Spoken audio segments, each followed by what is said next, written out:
A habit is defined as a regular tendency or practice, especially one that is difficult to give up.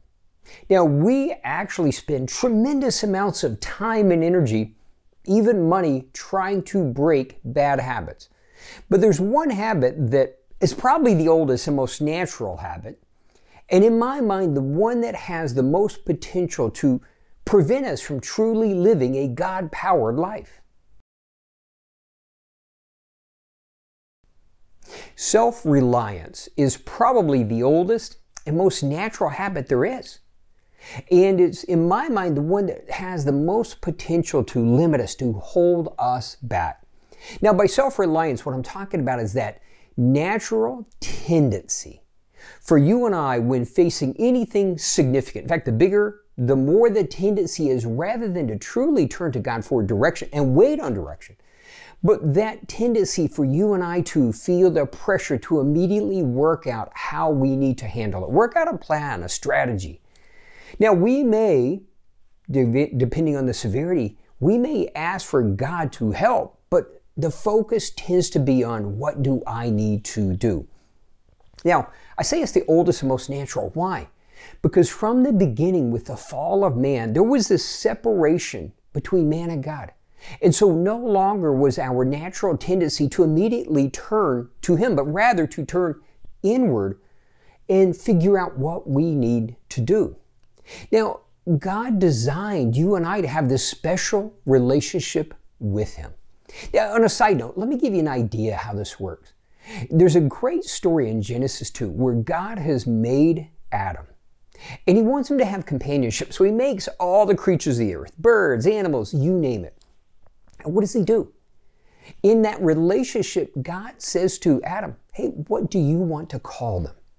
See, that's a relationship, but it's one that also we need to learn to rely on Him more and more. That way, hey, we are able to fully embrace His power, His authority, and He gets glorified. So we're looking at a story of, again, amazing friend of God, and that's Abram. Now, I'm sure you know the story. Genesis 12, God says to Abram, hey, these are the amazing promises I'm giving you. And I want you to leave what you know and follow me. I'm going to take you somewhere special. Now, it's important to note that Abram displays amazing trust so many times in their relationship with the Lord. So when we talk about self-reliance, it's not as if we're not doing lots of things right. But what do we see? So Abram demonstrates this amazing trust. And in verse 7, God takes him and it says, this is the place I'm going to give to your descendants. Now, he has seen God. He has seen God speak and give amazing promises. But right there still in Genesis 12, what happens? There's a famine. And we don't see where he turns to the Lord for a direction at all. But rather, what does he do? He figures out that he needs to go to Egypt where things are a little bit better. But hang on, he compounds it by still thinking on his own. Why? Now, this is actually romantic. This is beautiful. Why? Because what does Abram say to Sarah? You're so beautiful, they're going to kill me to get to you. Tell them I'm your brother. So they work out how to deal with the challenges. How do we deal with the famine? We'll go to Egypt. How do we deal with the fact that I'm afraid? We'll tell them I'm your brother. So what happens? Now, here is the faithfulness of our God. I don't want to give the impression that when we operate in self-reliance, that God throws up His hands as if, I'm done with Him. Rather, the faithfulness of God is demonstrated here. Now, let me say on a side note, there probably does come a time when we aren't learning and we aren't growing in that relationship with Him where He does start to say, okay, I got to take some hands off so you'll learn. But what does He do here? He intervenes with Pharaoh. Pharaoh challenges him, and Abram says, well, I didn't think there was anybody here who reverenced the Lord. And she's beautiful. Now, here's where the story, this is great. This is the Good News Bible. What does Pharaoh say? Get your wife and get out. It literally says that. Probably not with the finger pointing. But here's the point. There's no actual rejoicing in this. Now, God protects them, but it goes on and says he had his men put them out of the country. So they were protected. God was faithful, but God really wasn't glorified in this. But here's the thing. He continues on in this amazing relationship with God, and so often he demonstrates this amazing trust in God, an amazing reliance in God so often. But Genesis 15:1, and I want you to write this down. God speaks to him and he makes this amazing promise. Now this is again the Good News Bible version. He says, "Don't be afraid. I will protect you from danger and I will bless you." What a powerful promise. But what happens? Now, the reason I said write this down, I want you to claim that from God, that is a promise God has made to you and I, that he will protect you from danger and he will be the source of your blessing. But what happens? See, we, just like Abram, we get these promises. We see God work, but in a crisis, we tend to not fall back on what God has said to us, what he's done for us in the past, but rather that old nasty habit of self-reliance. And we see that later in Genesis 20. So he's walked with God. He has seen God's faithfulness for so long.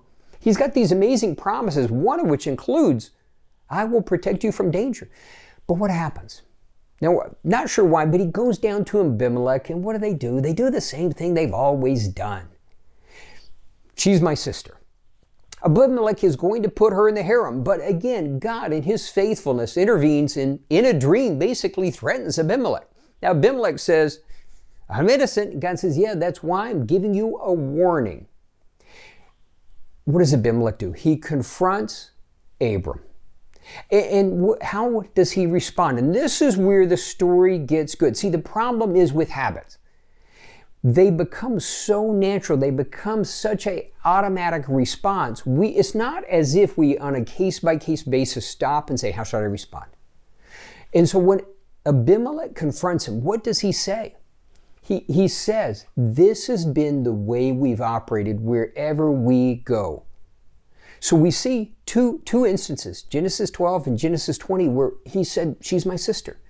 But frankly, we don't know how many times this happened because this is basically their standard operating procedure. Rather than making a decision on a case-by-case basis, rather than truly trusting in the Lord, the natural habit, that self-reliance, they had worked out at some point in the past, that strategy, and they continued to rely on it even though it really wasn't working for them. Now, here's again the faithfulness of God. He protects the two of them. They're actually blessed. But it's time to break that habit of self-reliance. Now, I brought this story to you and I. Why? We need to trust God at a whole deeper level than we ever have before. God does have so much more for you and I. But just like Abram in his journey to becoming Abraham and walking with God, we have to develop a deeper trust.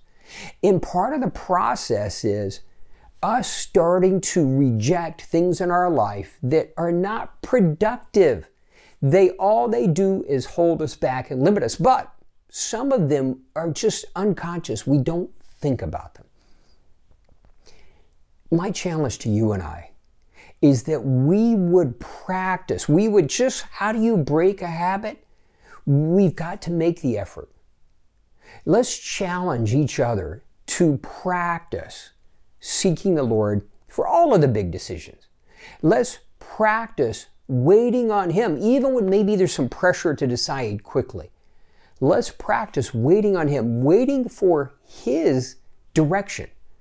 And let's see if He won't move in power, if He won't be glorified, and we just get to enjoy the blessings.